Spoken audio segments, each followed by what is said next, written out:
Hari ini hari Kamis tanggal 1 Agustus 2024. Saya Mualimin Melawan sebagai admin dan pemilik akun pengacara Mualimin. Kebetulan sekali hari ini saya bertemu dengan kawan lama saya, Afrianto Esa, seorang pengacara juga.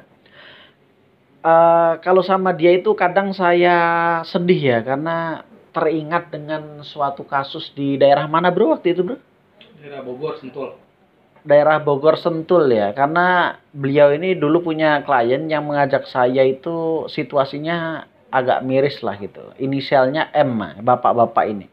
Jadi waktu itu situasinya kan dia sudah jadi karyawan peternakan ayam milik orang Cina Surabaya. Cina Surabaya itu selama berapa bro? Hampir 40 tahun kali ya? 40 tahun dari masih bujangan dia. Hampir 40 tahun masih bujangan, dia itu rantauan dari Jawa Tengah. Cuman waktu itu usaha itu sudah apa? Sudah bangkrut apa ditutup apa bagaimana bro sebenarnya?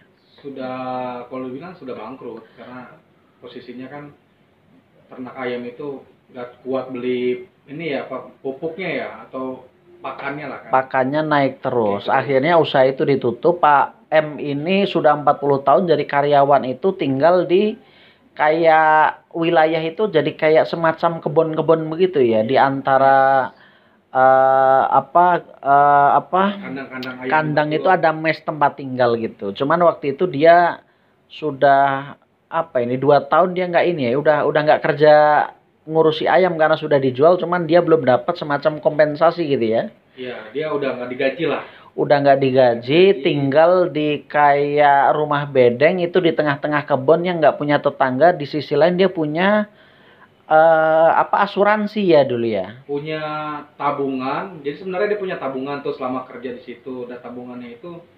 diinvestasikan ke asuransi, salah satu asuransi yang cukup lama ya, dan juga bermasalah juga sebenarnya. Bermasalah waktu itu dia simpanannya berapa itu Bang? Waktu itu dia melakukan preminya itu 100 juta dengan perjanjiannya selama 5 tahun akan mendapatkan profit sekitar 120 juta lah waktu itu.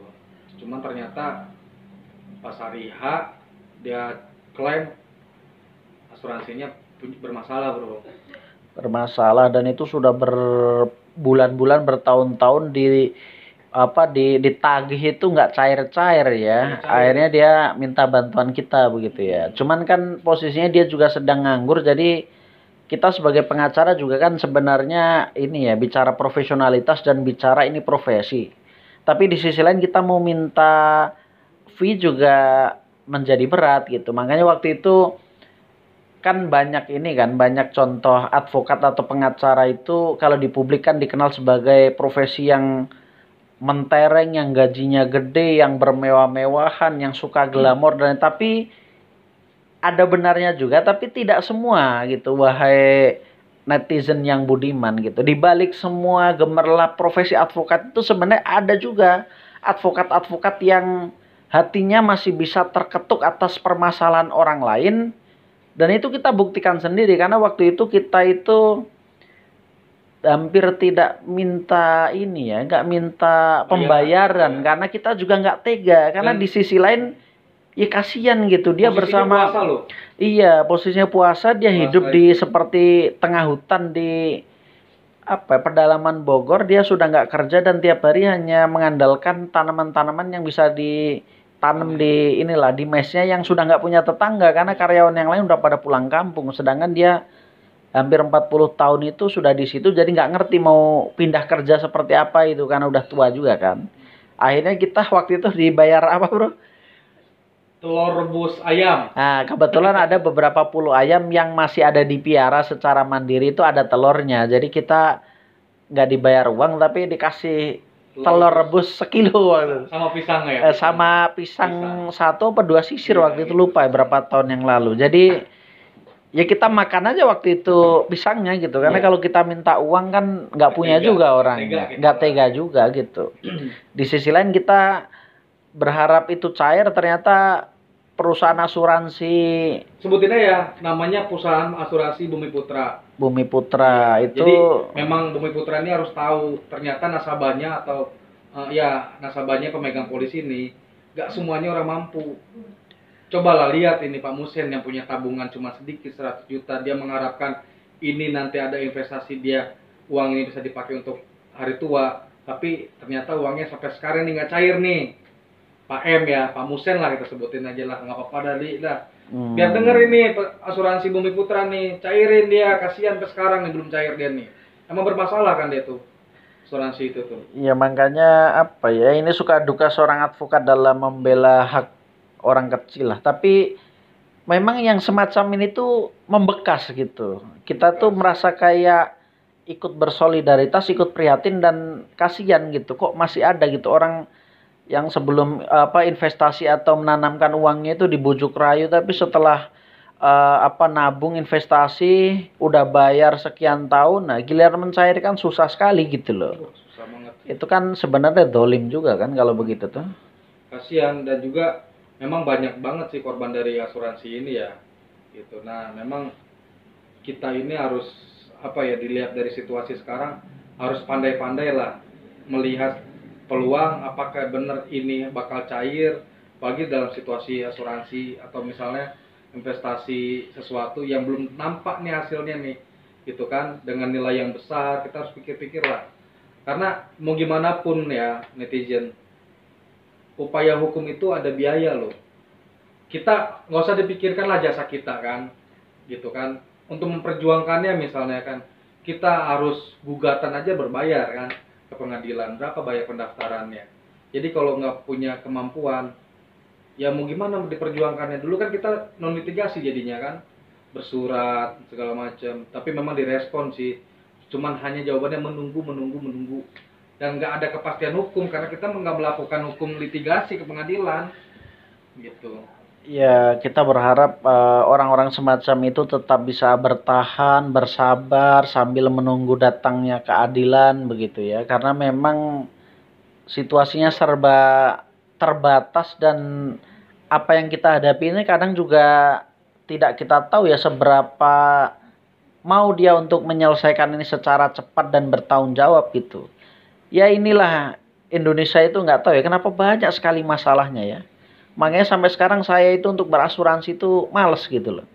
Kadang banyak sekali iklan-iklan kita harus asuransi bahwa pentingnya begini begitu, tapi banyak kasus juga orang sudah mengalami ini itu giliran mengajukan klaim, wah susahnya minta ampun ya. Kayak perusahaan asuransi itu kayak maunya terima uang aja, ngeluarin uang nggak mau gitu. Itu yang dan bahkan nih kalau misalkan klaim asuransi kan petanggungnya nih misalnya ahli waris kan, itu kadang asuransi minta ke ahli warisnya itu yang mendapatkan hasilnya dari asuransi itu minta penetapan pengadilan, upaya hukum lagi tuh, dipersulit lagi dengan minta penetapan pengadilan, padahal perjanjiannya udah jelas, yang ditanggung adalah anak atau istri, udah jelas namanya, tapi tetap kadang suka minta penetapan pengadilannya Pak sebagai ahli waris.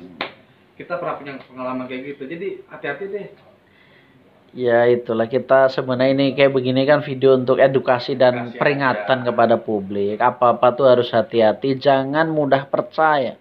Orang Indonesia tuh kadang kalau ada mulut-mulut manis, ada iklan-iklan yang bagus, yang gemar masih, wah itu kayaknya gampang sekali dibohongi dan tertarik gitu. Sampai-sampai ada senior tuh pernah ngomong begini, orang Indonesia itu orang Indonesia itu gampang dan mudah dibohongi orang lain, tapi kalau semuanya sudah hilang, semuanya sudah dimakan penipu, baru deh itu dia nyari-nyari pengacara padahal situasinya sudah tidak punya apa-apa. Nah, sedangkan pengacara diminta untuk membela itu kan juga sebenarnya kan ya berat juga kalau tidak ada amunisi perjuangannya, karena ini kan profesi gitu. Jadi ketika orang masih jaya punya uang, senang sekali mengeluarkan uang. Istilahnya senang ditipu, tapi kalau sudah nggak punya apa-apa baru dah itu datang untuk berjuang itu bersama advokat. Nah, sedangkan advokat kalau tidak mendapat amunisi atau biaya untuk operasional memperjuangkan itu juga bagaimana begitu ya? Nggak bisa melangkah kita. Ya ibaratnya kita ke rumah juga kan, misalnya buat laporan polisi, ya kita ke rumah harus ke kantor polisi, ya enggak? Betul. Ada biaya ongkosnya, kalau naik kendaraan ada bensinnya, kan dengan kayak contohnya kayak klien kita itu kan akhirnya kita pakai biaya sendiri kan, tapi ya kita juga satu sisi kerja profesi jangan juga hati nurani juga, ya enggak? Perjuangkan aja lah sebisa mungkin. Ya, pokoknya video itu hanya ingin menekankan bahwa ada loh hari ini tuh di dunia modern ini pengacara yang rela dibayar telur rebus 1 kilo dan pisang 2 sisir ya, apa 1 tandon waktu itu. Maksudnya itulah suka duka sebagai seorang advokat gitu loh. Ya kalau memang yang minta dibantu itu orang tidak punya, kita akan modal semangat untuk memperjuangkannya. Tapi kalau memang berpunya ya kita akan secara fair menyampaikan kebutuhan itu gitu loh. Tapi jangan sampai orang jadi skeptis pada profesi advokat gitu, karena dunia advokat itu ya sama seperti profesi yang lain ya, macam-macam ya orang-orangnya, termasuk watak-wataknya dan cara kerjanya begitu. Demikian netizen yang budiman. Kalau untuk wilayah Bogor dan sekitarnya punya masalah hukum, jangan sungkan-sungkan untuk berkonsultasi dengan Bung Afrianto karena dia tinggal di Bogor. Ini bukan iklan, tapi ini hanya menyampaikan ada pengacara idealis yang jujur dan berintegritas, siap memberikan masukan-masukan terbaik sesuai dengan jalur hukum yang tersedia di dalam kerangka sistem hukum Negara Kesatuan Republik Indonesia. Merdeka, Agustus Merdeka. Sukseskan pindah ibu kota ke IKN. Merdeka. Siapapun yang mencoba menggagalkan ibu kota pindah, kita akan lawan karena kita pro pembangunan dan pro pemerataan untuk Indonesia yang lebih baik. Hidup Pradi.